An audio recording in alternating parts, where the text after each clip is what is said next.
Lectura del libro, El trabajo interior. Técnicas de meditación. Por Antonio Blay. Capítulo 3. 5 conferencias.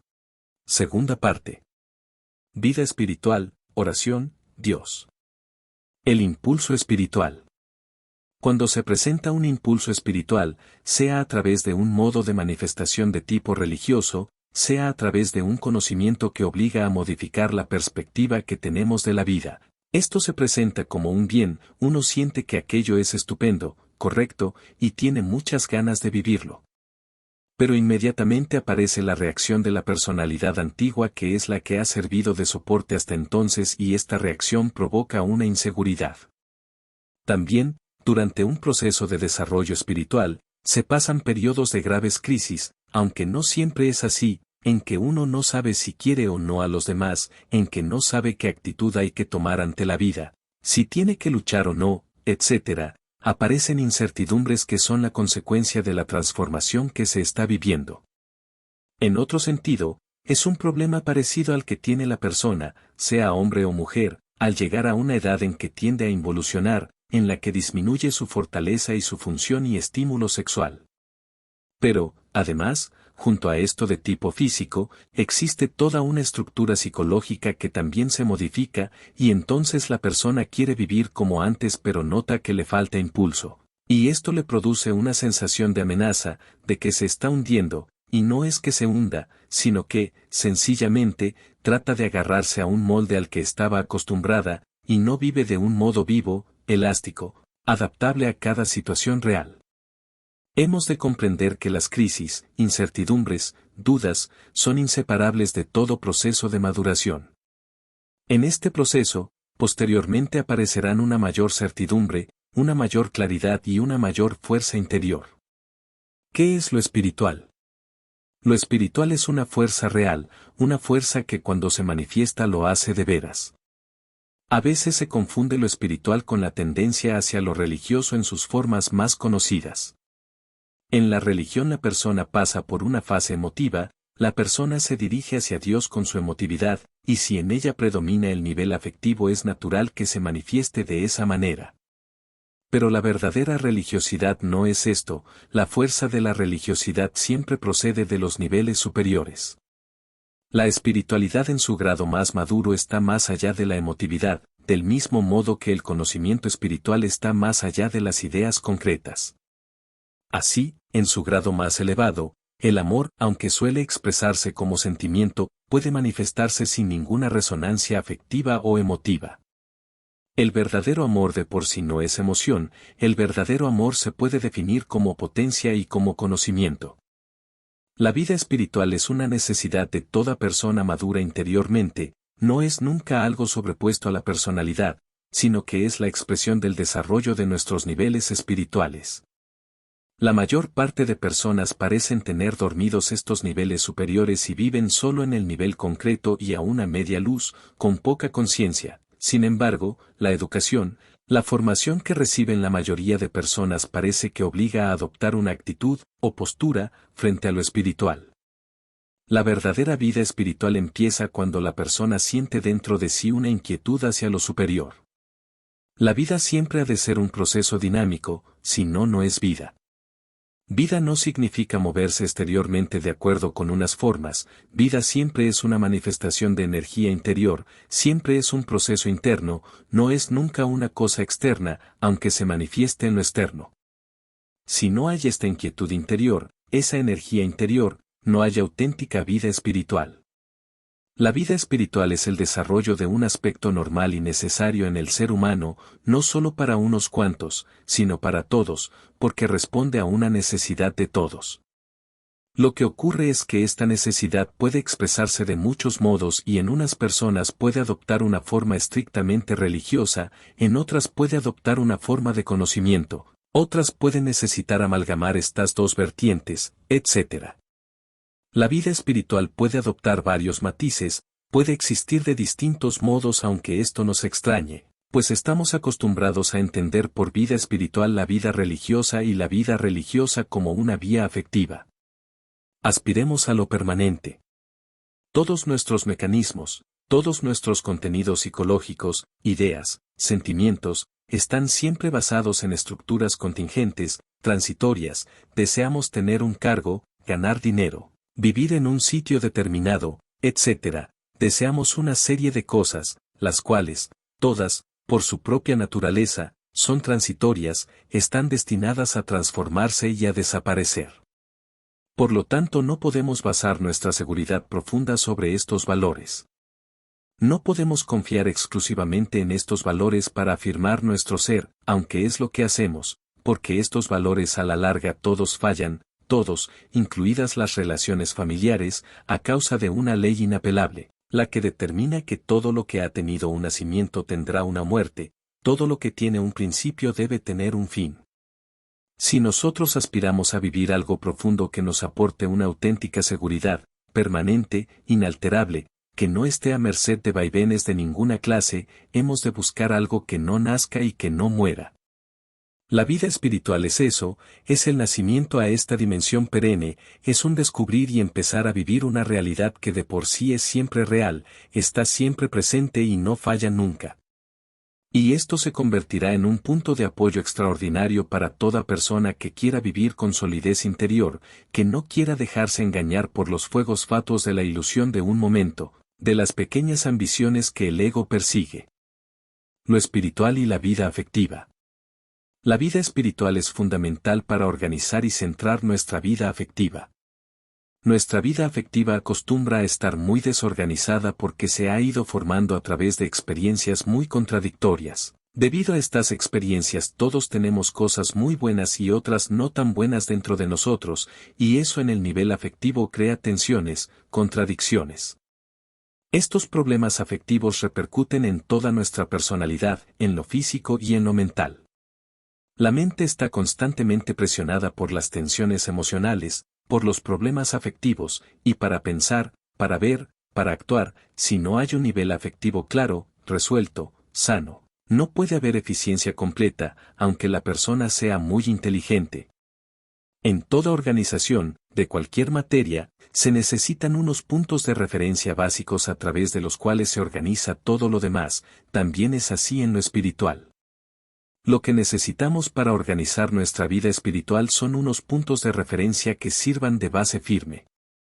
Así, la vida espiritual centrada en el nivel afectivo superior es lo que da la pauta para organizar la vida afectiva en el nivel concreto.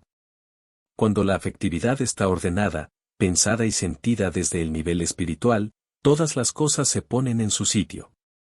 Entonces amamos las cosas no directamente por sí mismas, no por su apariencia o por la reacción que despiertan en nosotros, sino, además de esto, en virtud de la utilidad o bondad que tienen desde el punto de vista espiritual. Puedo tener, por ejemplo, un afecto hacia mi esposa, puedo amarla, porque es cariñosa, porque es sensible, porque me atiende, porque me mima y me apoya en ciertos momentos, esto está muy bien y es muy humano y natural. Pero si yo baso solamente mi afecto en eso, es seguro que en el momento en que ella esté nerviosa o tenga algún problema propio, yo me sentiré contrariado y frustrado, me encontraré con unos sentimientos contradictorios respecto a ella. Mientras que si yo amo y me adhiero a todas las cualidades de mi esposa, pero además vivo la dimensión espiritual y veo a mi esposa como un alma, y siento que ella es un alma, comprenderé que ella es intrínsecamente amor, que por naturaleza es amor y que expresa este amor a través de 1000 modos diferentes. Independientemente de que ella exteriormente exprese una cosa u otra, ella de por sí continúa siendo amor, igual que lo soy yo en mi naturaleza profunda. Entonces empezará a haber una dialéctica en unos planos más profundos y superiores que trascenderán las crisis, las oposiciones que puedan surgir. Y entonces dejaré de apegarme de un modo excesivo a una cualidad determinada, o de rechazar también de un modo excesivo algún defecto determinado. Viviré a la persona como participación del mismo amor profundo que yo siento, no como amor a la cualidad de la persona, a sus características, sino como un amor que es real en sí mismo, un amor que se convertirá en el verdadero protagonista. La persona merece amor en la medida que es expresión de amor, y como en su interior lo es, lo manifieste o no, la persona siempre despierta en mí esta reacción de amor profundo, de sintonía, de acercamiento, de participación. Luego, esta naturaleza profunda la demostraré en forma de cariño, de admiración, de la forma que sea, pero eso será accidental, secundario, ya que veré cada rasgo de estos, cada cualidad, o cada defecto, a la luz de una realidad espiritual fundamental. La clave está en no apoyarse en lo que son cualidades personales, sino apoyarse en lo que es la naturaleza fundamental, y esto no como una idea o como un deseo sino como una experiencia.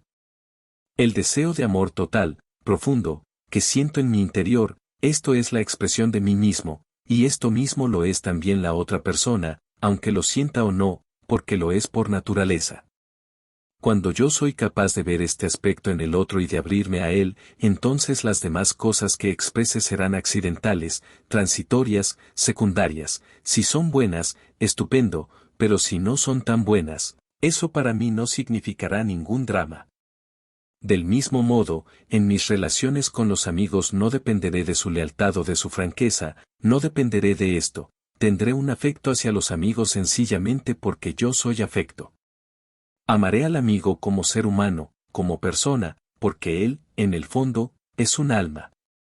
Habrán unas cualidades que me gustarán más y otras menos, pero éstas no me harán separar de un modo estricto de las personas, no definiré a las personas por sus cualidades o sus defectos, las definiré por lo que tienen en tanto que personas, amor, alma, vida superior. Cuando uno se abre interiormente a esto, también descubre estos aspectos en los demás. Así, toda la vida afectiva adquiere otro carácter, dejar de apoyarse en accidentes, pueden existir complicaciones, contradicciones, desengaños, y esto en la relación humana no se puede evitar, pero cada cosa de estas deja de aparecer como una catástrofe porque la persona no se apoya en ellas. Esto no significa excluir para nada el amor humano, pero lo que hay que hacer es profundizar en otros niveles más reales, más permanentes. Esta será una de las ventajas de la vida espiritual en lo que se refiere a los aspectos prácticos de la vida cotidiana, ya que frente a la gente me permitirá adoptar una actitud abierta, incondicional, sin apoyarme en las personas, sin depender de una actitud hacia mí. Si nos observamos, veremos que siempre deseamos ir con quienes nos sentimos más estimados, más seguros, más valorados, no nos gusta ir donde tememos ser rechazados o criticados. Es nuestro nivel afectivo el que determina dónde queremos ir, y esto no debe ser necesariamente así. Si aprendemos a conectar con esto más profundo en nosotros, podremos ir a todas partes y en todas partes nos encontraremos bien. Eso es algo muy real, que se puede constatar por experiencia cuando uno vive desde su centro. Lo espiritual, fuente de energía y de plenitud. La vida espiritual es además una fuente de energía extraordinaria. Tenemos varias fuentes de energía, pero hay 4 de principales que abarcan 4 dimensiones de nuestra experiencia, que son la energía biológica, la del inconsciente, la del no-yo y la espiritual. Pues bien, la energía espiritual es de todas la más poderosa para aquel que ha aprendido a sintonizar, a contactar y a aprovecharla, pero si uno se cierra a ella es como si no existiera. La vida espiritual tiene el poder de dar fuerza, de animar, de transformar toda la personalidad, a condición de que encuentre vía libre, esta es la única condición, no hay otra. También la vida espiritual es la que nos permite sentir nuestra conciencia de plenitud en el sentido de totalidad, de paz total, de fortaleza total, de comprensión total. En este sentido la vida espiritual representa todo lo bueno a que podemos aspirar. La vida espiritual exige. Pero la vida espiritual resulta cara, muy cara, porque exige de nosotros lo que más queremos, aquello a lo que estamos más apegados, nuestro amor propio, nuestro yo-idea, nuestro egoísmo, por esto resulta cara. No exige nuestro dinero, aunque a veces también, en parte, pero exige entregar cosas que son más importantes que el dinero, nos exige entregarnos a nosotros mismos. Mientras nos queramos más a nosotros mismos que a la verdad, que al bien, que a Dios, no podremos llegar a vivir de modo pleno. O me amo más a mí o amo más a Dios. Amar a Dios sobre todas las cosas es una definición perfecta, amarlo sobre todo, más que a todo lo demás. En el momento en que consigamos amar a Dios, aunque sea por un instante, un poco más que a las demás cosas, conseguimos este estado de plenitud, cuando no lo conseguimos es que estamos encerrados dentro de nuestro torreón, en el palacio artificial de nuestros deseos, ideas, ficciones y temores. La vida espiritual exige abertura y entrega, basadas en la aspiración. Cuando sentimos la necesidad de algo superior, hay que prestar atención e interés a esta aspiración que sentimos.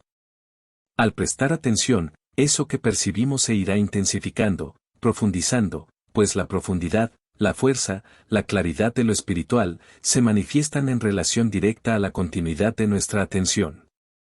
El foco mental. La atención es un foco mental que dirige nuestra mente hacia un sitio o hacia otro, pero a la vez que dirige nuestra mente también dirige la energía hacia el sitio elegido.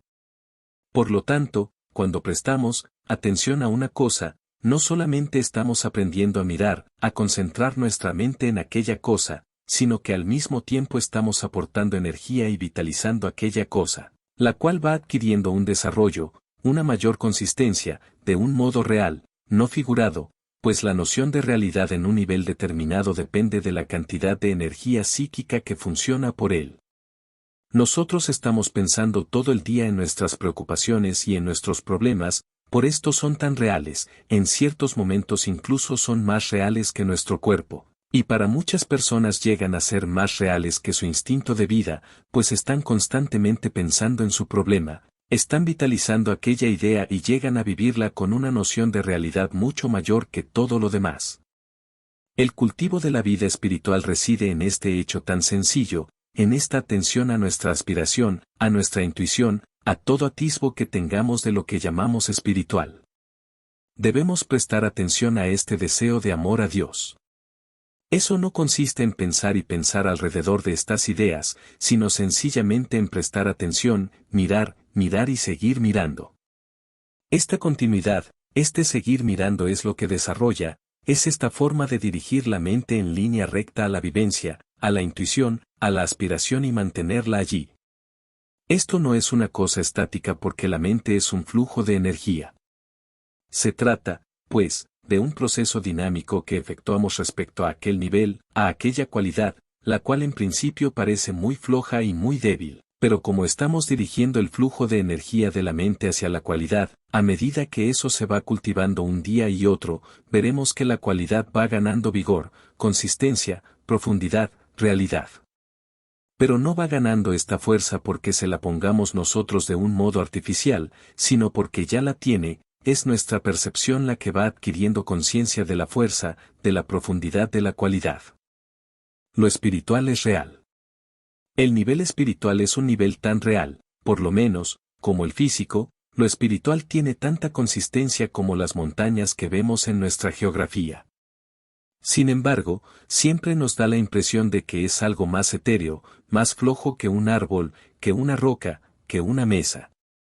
Pero eso es así solamente porque hemos estado prestando atención a la mesa muchas horas, porque en nuestra noción de realidad la hemos estado asociando a las imágenes de las cosas concretas, físicas, y para nosotros estas cosas tienen más realidad que las que llamamos espirituales. Eso es así porque las hemos estado vitalizando durante mucho más tiempo, porque les hemos prestado mucha más energía, de ahí dimana su mayor realidad. Cuando se medita con intensidad llega un momento en que se descubre que lo espiritual es más real que lo físico, más fuerte, más consistente.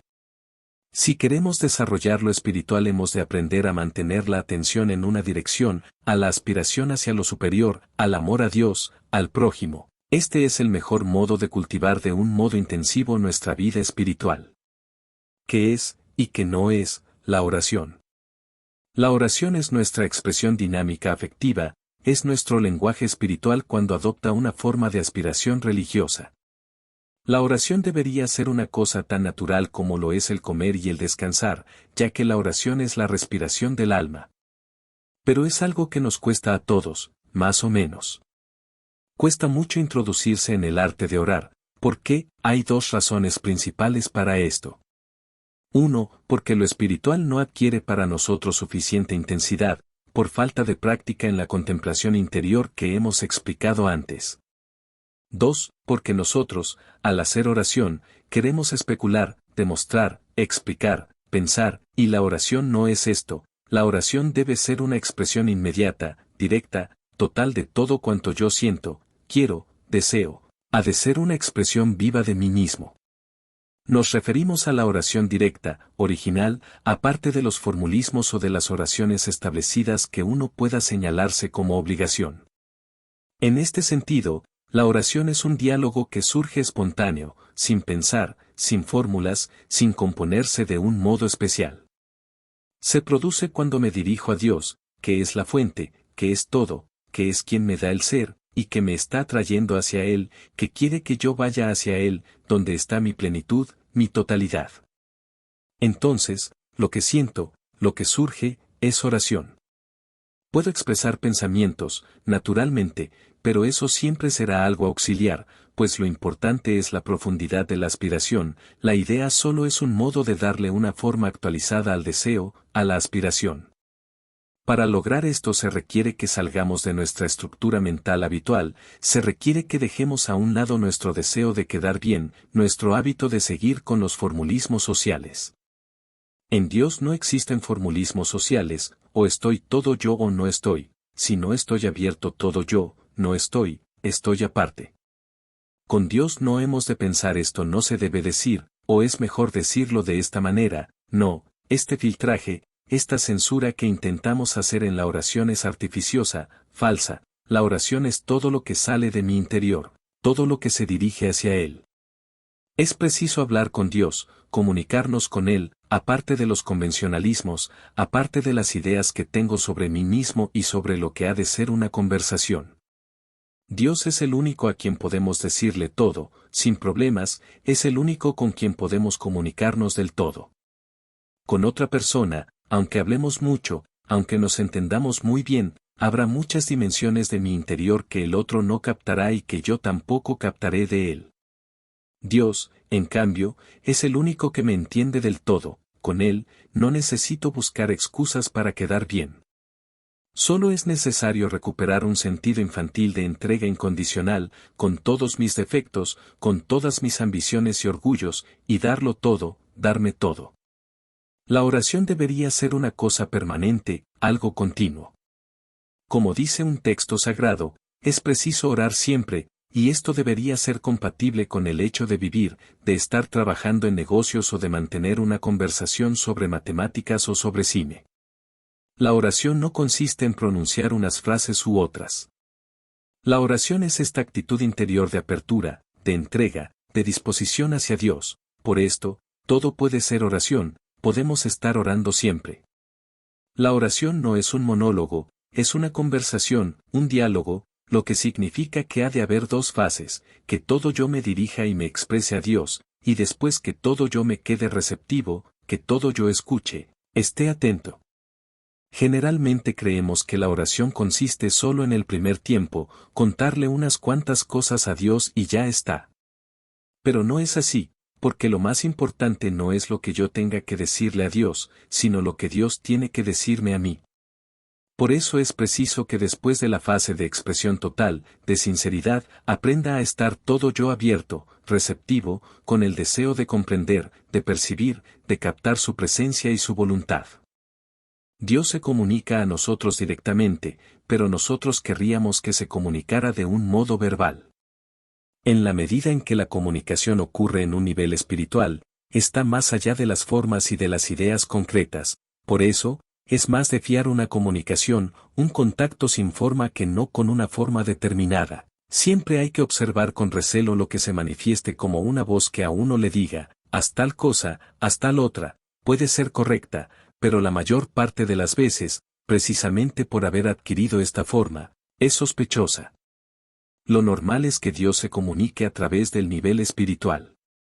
Estamos acostumbrados a creer que la comunicación ha de ser siempre formulada a través de palabras, a través de ideas, no hemos descubierto o hemos olvidado que comunicar puede hacerse de 1000 modos diferentes.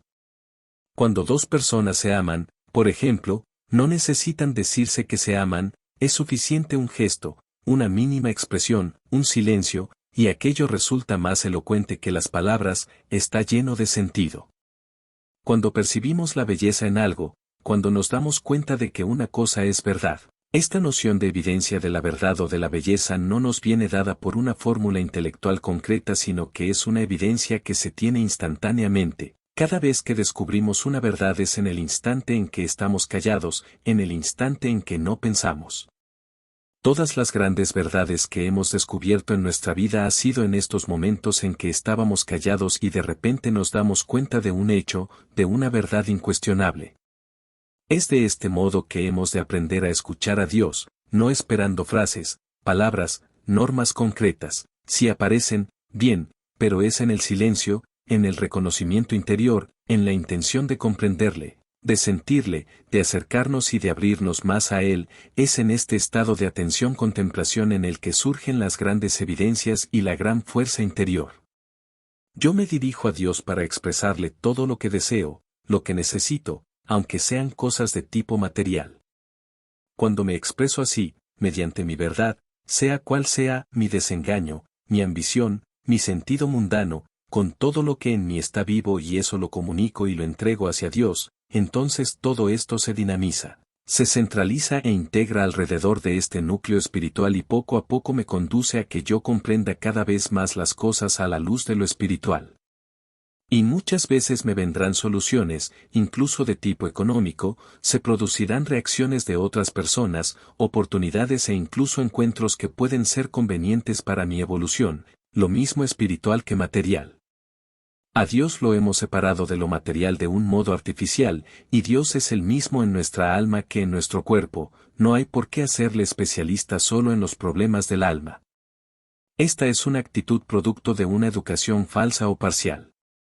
Hablando con Dios de todo lo que para nosotros es importante, sea lo que sea, las cosas se arreglarán interiormente.